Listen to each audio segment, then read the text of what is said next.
श्री महाप्रज्ञ गुरवे नमः। ओम श्री महाप्रज्ञ गुरवे नमः। ओम श्री महाप्रज्ञ गुरवे नमः। ओम श्री महाप्रज्ञ गुरवे नमः। ओम श्री महाप्रज्ञ गुरवे नमः। सामान्यतः लोग जानते हैं कि सफ़ेद दानेदार चीनी खाते हैं कि मीठी है, पर परिणाम में मीठी नहीं है। आयुर्वेद की दृष्टि से विचार करें तो विपाक कटु है, उसका कड़वा है, मीठा नहीं है। विपाक में मिठास नहीं है। आयुर्वेद में इस पर बहुत विचार किया गया विपाक पर। एक चीज़ प्रयोग के समय अच्छी लगती है, विपाक में अच्छी नहीं, विपाक में कटु हो जाती है। आंवला खाते समय तो थोड़ा सा कसेला सा लगता है, किंतु विपाक में बहुत मधुर है। और बहुत लोगों ने अनुभव किया होगा, हरड़े भी कसेली, आंवला भी कसेला सा, और खाने के बाद पानी पिए तो पानी मीठा बन जाता है, खारा पानी भी मीठा लगता है। उनका विपाक मधुर होता है। तो फिर ये एक दार्शनिक चिंतन बन गया, आचार शास्त्रीय दृष्टिकोण भी बन गया कि अप्रियस्यापि पथ्यस्य, अगर पथ्य है हमारे लिए हितकर है तो अप्रिय है वह भी अच्छा है, क्योंकि परिणाम सुखाव है। परिणाम में वह सुख देने वाला होता है। हमें परिणाम पर विचार करना चाहिए। और एक महान चिंतक कवि ने तो यहाँ तक लिख दिया कि जहाँ वक्ता श्रोता च, जहाँ ऐसे वक्ता है, ऐसे श्रोता है जो अप्रिय को भी अच्छा मान लेते हैं परिणाम के अच्छा होने के कारण, तो फिर रमन्ते तत्र संपद है, वहाँ संपदा होती है। जो परिणाम में अच्छा नहीं होता वहाँ आपदा आती है, और परिणाम में अच्छा होता है वहाँ संपदा आती है। इस प्रसंग में एक चर्चा बहुत महत्वपूर्ण है प्रदेशी राजा की।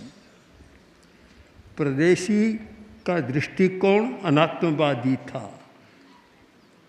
न आत्मा, न पुनर्जन्म, न स्वर्ग, न नरक, कुछ भी नहीं। और उसके आधार पर उसने सारी धारणाएं बनाई और अपने आसपास को उसी में शिक्षित किया और वैसा वातावरण बना दिया। केशव स्वामी का योग मिला, प्रदेशी का दृष्टिकोण बदल गया, आत्मवादी बन गया, और उसने अपने राज्य को 4 भागों में विभक्त कर दिया और अब आत्मस्थ रहने लगा। एक संतुलन आ गया। पहले केवल भोग, पदार्थ, राज्य, सत्ता और क्रूरता, ये सारा चलता था। अब एकदम बदल गया। भोग के स्थान पर अब त्याग और संयम का आसन बिछ गया। क्रूरता के स्थान पर अब करुणा का स्थान आ गया। व्यवहार बदल गया। केवल अब राज्य नहीं रहा, अब मानवता उसके सामने आ गई। ये सारा हुआ। अब उसका परिणाम क्या होता है कि महारानी और पुत्र दोनों मिले, बातचीत शुरू की। तो महारानी ने कहा कि बेटा देखो, एक दिन प्रदेशी राजा हमारा कितना ध्यान रखता था और महल में लिप्त रहता था, पदार्थ का भोग करता था। आज तो सब कुछ छोड़ दिया है, बदल गया है, ध्यान ही नहीं देता। ऐसा लगता है कि जैसे सन्यासी बन गया।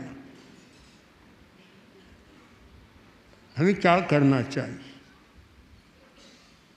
जो रानी और जो पुत्र सदा परदेशी के हित चिंतन में लगे रहते थे और उसकी इच्छा का अनुपालन करते थे, वही रानी आज बदल रही है। बदल रही है, दृष्टिकोण बदल गया है और राजा के प्रति मन में अप्रियता का भाव पैदा हो गया। इसका कारण कि अपने हाथ से जो बीज बोया वह वृक्ष बनता है, फल देता है, उसका परिणाम भुगतना भी पड़ता है। परदेशी ने स्वयं महारानी को, पुत्र को, अपने आसपास के सारे वातावरण को अनात्मवादी बना दिया, भोग प्रधान बना दिया।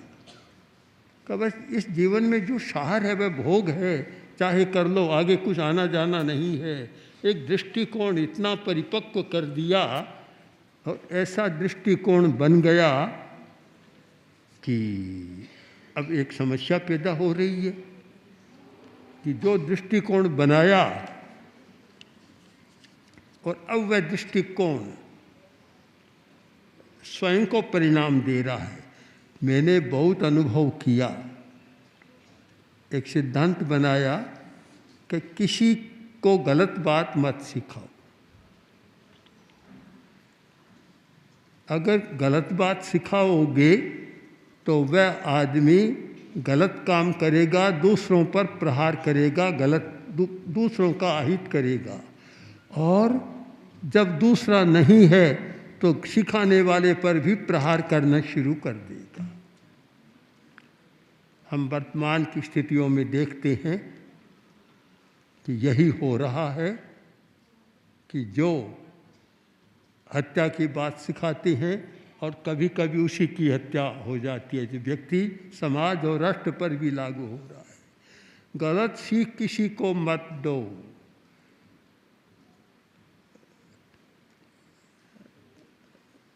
सुजानगढ़ की बात है, गुरुदेव आचार्य तुलसी विराज रहे थे, मैं बैठा था और हम एक व्यक्ति से बात कर रहे थे। वे व्यक्ति बाद में चला गया, तब गुरुदेव ने कहा कि दूसरे आदमी को गलत बात सिखाने वाला तो बदल जाता है, किंतु जिसे गलत बात सिखाई गई उसे बदलना बड़ा मुश्किल है। सिखाया हुआ बदल जाता है, सिखाने वाला वह तो फिर क्यों समझदार है वह। जिससे गलत बात सिखाई उसने तो पकड़ ली, रूढ़ी आ गई, उससे बदलना बड़ा मुश्किल होता है। तो हम व्यवहार में भी इस बात पर ध्यान दें कि गलत बात किसी को मत सिखाओ, निंदा करना मत सिखाओ। आज दूसरे की करेगा, कल वह तुम्हारी भी करने लग जाएगा। झूठ बोलना मत सिखाओ, आज वह दूसरे के साथ झूठ का व्यवहार करेगा और कल तुम्हारे साथ भी करने लग जाएगा। किसी को सीख देनी हो तो अच्छी बात की दो, बुरी बात की सीख मत दो। अब परदेशी के हाथ का बोया हुआ बीज है, बीज बो दिया और सबको अनात्मवादी बना दिया, नास्तिक दृष्टिकोण बना दिया और उसके साथ व्यवहार भी कठोर हो गया। ये सारा सिखाया। अब राजा तो स्वयं बदल गया, किंतु पीछे वाले नहीं बदल रहे। बड़ा कठिन होता है कि आदमी दूसरे के साथ कैसा व्यवहार करता है, पता नहीं चलता। दूसरे को कुछ सिखा देता है, कर देता है और स्वयं मुक्त भी रह जाता है। स्वयं को नहीं देखता, दूसरा फंस जाता है। गोष्ठी थी, अनेक व्यक्ति पास में बैठे थे एक व्यक्ति के मन में आई, पता नहीं क्या मन में आई, कि अपने ही पैर पर चिमटी भरने लगा, काटने लगा अपने पैर को नखों से। काफ़ी देर हो गई, 5-4 मिनट हो गई, और बोला कि आज तो लगता है कि पैर सूना हो गया, समस्या है। एकदम घबराए स्वर में बोला। तो दूसरे ने कहा, क्या हुआ, समस्या क्या है? कि इतनी देर में अपने पैर पर चिमटी मारता रहा, मुझे अब पता ही नहीं चला। तब पास वाला बोला, माँ से क्षमा करे, आपके पैर पर नहीं, मेरे पैर चिमटियाँ मार रहे। आदमी दूसरे को पकड़ लेता है, दूसरे के पैर पर चिमटी लगाने लग जाता है, अपने मारवाड़ी में चूंटियाँ भरने लग जाता है। बड़ी समस्या है, अपने आप को बचा लेता है। तो जहाँ दूसरे का प्रश्न है वहाँ बड़ी सावधानी की जरूरत है कि मैं जो कर रहा हूँ वह मेरा ही पैर है या किसी दूसरे का है। यह सोच ले कि मेरे पैर पर मैं कर रहा हूँ, कहीं ऐसा न हो कि दूसरा उससे प्रभावित हो जाए। अपने को, अपने असली स्वरूप को पहचान ले तो शायद वह दूसरों के साथ वैसा व्यवहार नहीं करता, दूसरों को गलत बात भी नहीं सिखाता। आदमी एक कोई अफसर था, शायद सैनिक अफसर रहा होगा, टांग टूट गई थी और नकली पैर लगाया हुआ था। अपने मित्र से मिलने आया और बोला, देखो मैं कैसे चलता हूँ, तुम्हें पता है टांग टूट गई थी, कहाँ पता है, अब देखो मेरी चाल को। खूब तेज दौड़ा। उसने कहा, अरे कैसे हुआ ये? कि मैंने पैर लगा लिया और वह इतना मजबूत है, ये लो मेरी बैंत, तुम कितना ही लगाओ कोई फर्क नहीं पड़ेगा। तो उसने बैंत हाथ में ली और कसकर खूब जोर से 5-10 बार प्रहार किया। हंसता रहा, बाहर आया और तो कराहने लगा। साथ वालों ने पूछा, साहब क्या हुआ, आप वहाँ तो हंस रहे थे, यहाँ करा रहे हैं। अरे गलत काम हो गया। क्या हुआ? कि उसने बैंत लगाई, मैंने कहा था नकली पैर पर लगा दिया असली पैर पर। यह विपर्य, यानी किस प्रकार एक व्यवहार, आचार और दृष्टिकोण विपरीत बन जाता है, और विपरीत बनता है उसका परिणाम भी विपरीत आता है। चोटी काटना था अपने पैर पर और काट दिया दूसरे के पैर पर। बैंत लगानी थी नकली पैर पर और बैंत की कसकर पिटाई की असली पैर पर।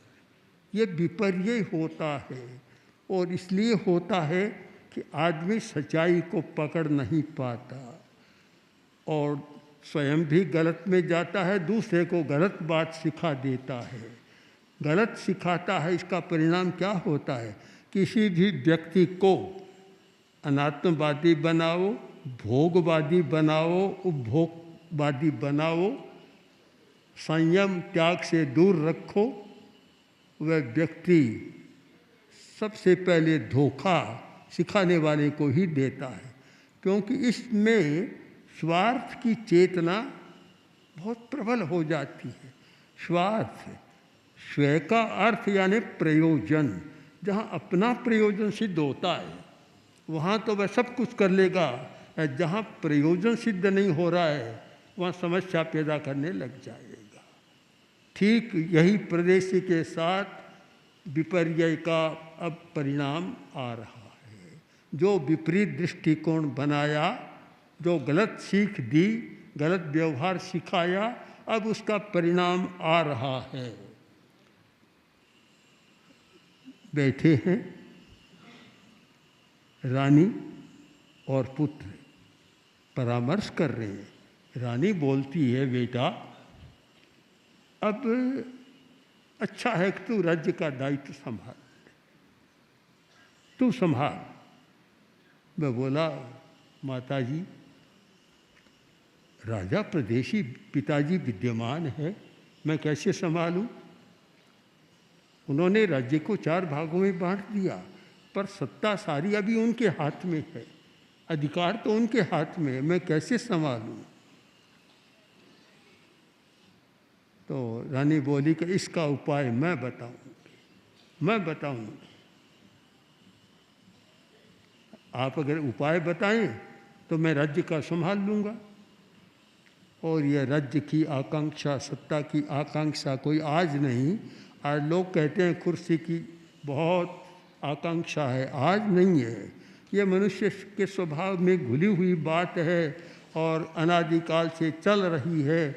यह सत्ता और कुर्सी का, संपत्ति का झगड़ा चलता रहा है और सारे संबंध इसके गौण हो जाते हैं। मैं संभाल लूँगा, आप बताएं। अब दोनों बात कर रहे हैं। अब मन होता है कि वह बात कही जाए या नहीं, कहने में भी संकोच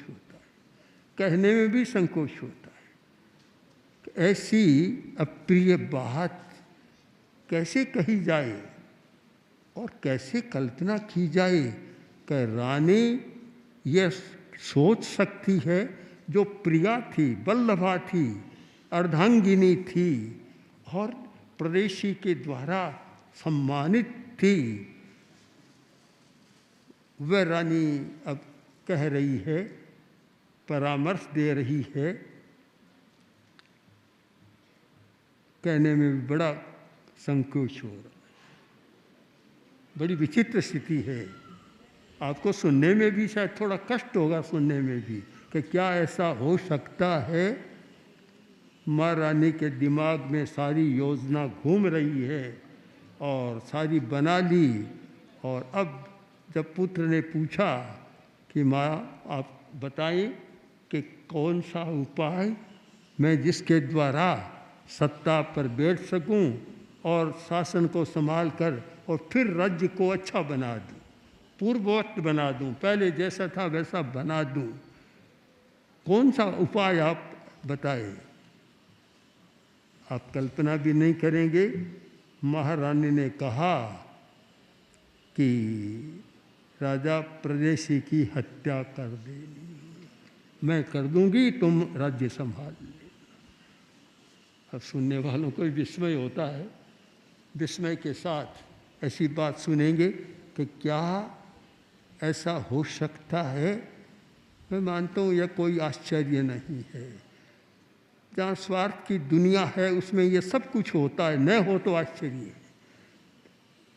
बहुत बार जब मेरे सामने लोग आकर कहते हैं कि उसने भ्रष्टाचार कर लिया, उसने अन्याय किया, उसने यह किया, तो मैं प्राय एक ही उत्तर देता हूँ कि इतना उच्छृंखल अधिकार, अनियंत्रित अधिकार किसी व्यक्ति को मिल जाए और वह न करे तो आश्चर्य मानो, करे उसमें कोई आश्चर्य नहीं, न करे उसमें आश्चर्य है। क्योंकि संयम तो है नहीं, नियामक शक्ति नहीं, मन पर नियंत्रण नहीं, इंद्रियों पर विजय नहीं। उस स्थिति में अगर कोई भी आदमी कुछ करता है तो हमें कोई आश्चर्य नहीं होना चाहिए। और जिस व्यक्ति का मन पर नियंत्रण होता है वह कभी गलत काम नहीं करता। अतीत में भी ऐसे लोग हैं, वर्तमान में भी हुए हैं। मैं निकट की एक घटना बताऊं कि इस राजनीति में लोकतंत्र होने के बाद, भारत की आज़ादी के बाद कुछ ऐसे राजनेता भी हुए हैं। उनमें राजेंद्र बाबू, लाल बहादुर शास्त्री आदि आदि अनेक व्यक्तियों के नाम हैं। पंडित नेहरू भी इस मामले में बहुत साफ थे। तो एक दिन लाल बहादुर शास्त्री जब प्रधानमंत्री थे, अपनी पत्नी को लेकर और बाजार में गए और साड़ियों की दुकान आ गई। साड़ियों के साथ स्त्रियों का ज़्यादा अनुराग रहता होगा। तो साड़ियाँ पसंद आ गई, तो संकेत किया कि साड़ियाँ खरीदनी है। तो शास्त्री जी ने कहा कि भाई ये लो पैसा, साड़ियाँ दे दो। अब भला दुकानदार एक भारत के प्रधानमंत्री से साड़ी के लिए पैसा ले, संकोच होता है। वह बोला नहीं साहब पैसा नहीं लूँगा, आप साड़ी ले ले, जो चाहे सो ले ले, पैसा नहीं लूँगा। तो शास्त्री जी बोले कि भाई पैसा लेना है, लेना होगा तुम्हें। वह बोला नहीं लूँगा। तब शास्त्री बोले कि देखो आज मैं प्रधानमंत्री हूँ और मेरी पत्नी साड़ियाँ ले रही है और तुम पैसा नहीं ले रहे हो। कल जब मैं प्रधानमंत्री नहीं रहूँगा और मैं तुम्हारी दुकान पर आऊँगा और मेरी पत्नी कहेगी ये साड़ी खरीदो, पैसा लोगे या नहीं लोगे? कि तब तो लूँगा।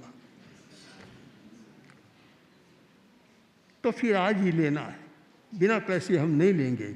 ये तुम जो पैसे से मुक्ति व्यक्ति को नहीं दे रहे हो, ये पद को दे रहे हो, मैं नहीं लूँगा। तो ऐसे व्यक्ति भी होते हैं जो त्याग करना भी जानते हैं, किंतु जिनका संस्कार अच्छा है, दृष्टिकोण अच्छा है, वे ही कर सकते हैं। किंतु संस्कार अच्छा नहीं और गलत संस्कार जमाया हुआ है, उसका परिणाम आता है।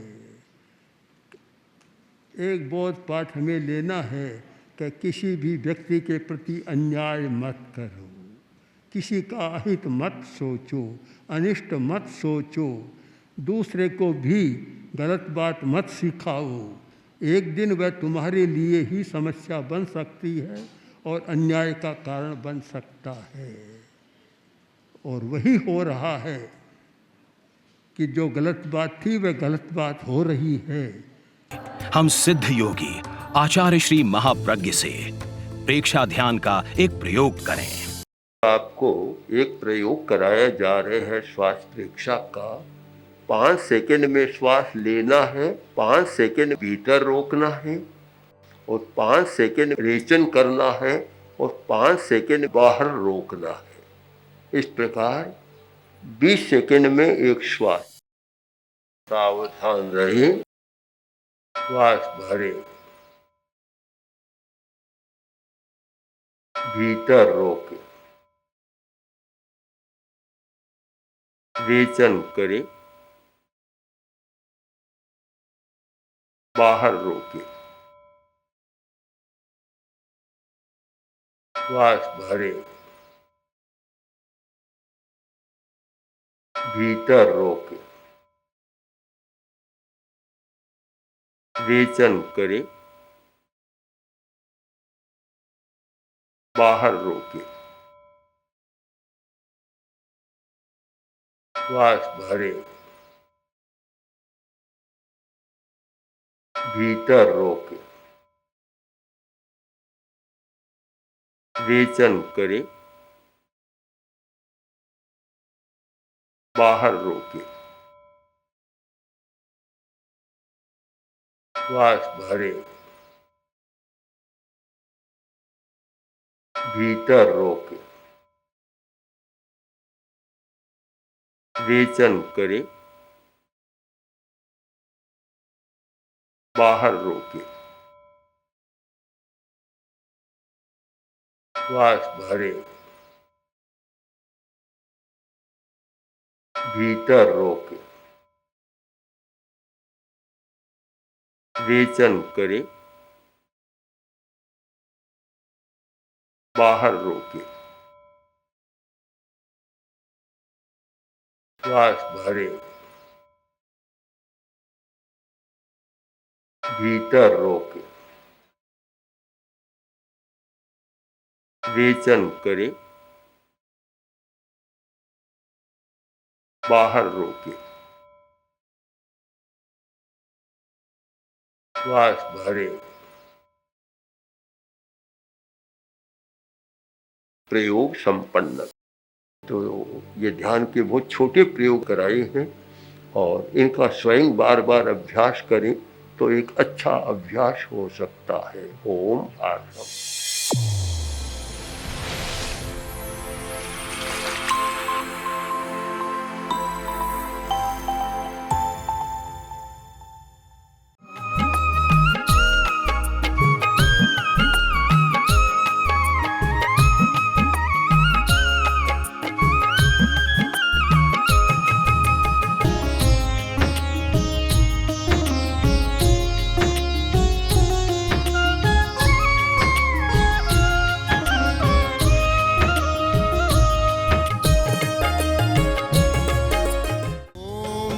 महाप्रज्ञ गुरवे नमः ओम श्री महाप्रज्ञ